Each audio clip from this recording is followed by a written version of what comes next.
अस्सलामुअलैकुम, आप देख रहे हैं सिटी 5 न्यूज़ और मैं हूं मोहम्मद अरसी। तांदनेवाला अदारों की लड़ाई पर तांदनेवाला बना कूड़ा क्रिकेट का शहर। सेंट्री अमला और वेंट्री अस्पताल के अमले के दरमियान लड़ाई। टीएमके अमले ने शहर भर का कूड़ा वेंट्री अस्पताल के आगे फेंक दिया, जिस पर अस्पताल अमले ने एहतजाज शुरू कर दिया। मज़ीद जानते हैं अली हसन साबरी से। जी अली हसन, बताइएगा क्या मामला है ये? जी बिल्कुल, ये तहसील तांदनेवाला है, ज़िला फैसलाबाद की तहसील है। यहाँ पे जो सेंट्री अमला है और वेटरनरी अस्पताल, उसके अमले के दरमियान जो है वो इख्तलाफात सामने आए हैं।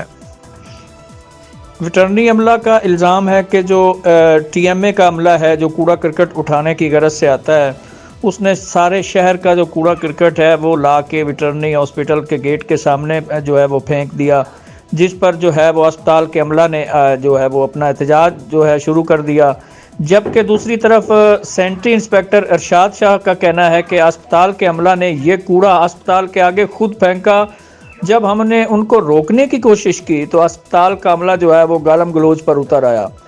लेकिन सवाल ये पैदा होता है कि दो हुकूमती इदारों के दरमियान इस लड़ाई पर जो शहरियों का जीना मुहाल हुआ है, परेशान है शहरी इनकी आपस के इख्तलाफात से, उनका कौन हल निकाले। अगर कोई जो है इन इदारों का वाली वारिस है तो इनका झगड़ा ख़त्म करवा के काम चोर सरकारी मुलाजमीन को अपने अपने काम का पाबंद बनाया जाए। जी, मज़ीद खबरों से बाखबर रहने के लिए हमारा पेज ज़रूर लाइक करें। मोहम्मद अरसल को दीजिए इजाज़त। अल्लाह हाफिज़।